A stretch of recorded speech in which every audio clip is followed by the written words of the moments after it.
দেখুন দেখুন বন্ধুরা, কি আজব একটা সুই। সুই দিয়ে আপনারা যে কোনো ফুলে ডিজাইন করতে পারবেন, খুব সহজে কাঁথা সেলাই করতে পারবেন, কাঁথা ফুল ডিজাইন করতে পারবেন। পুরোপুরি ভিডিওটা দেখলে বুঝতে পারবেন কীভাবে ফুলের কাঁথা সেলাই করা হয়।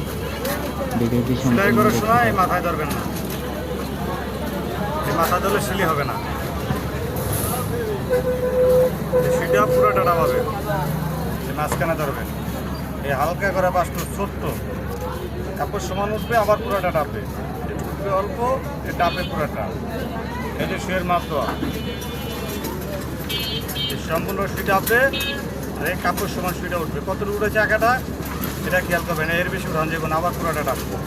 এই ছোট্ট এটা আপনি পুরোটা।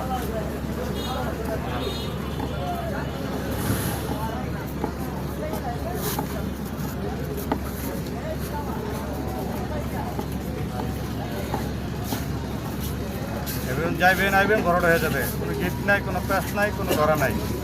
পিঠে সেলাই করবেন, আবার বেশ সুস্থতা আসবে কাজ করা পরে।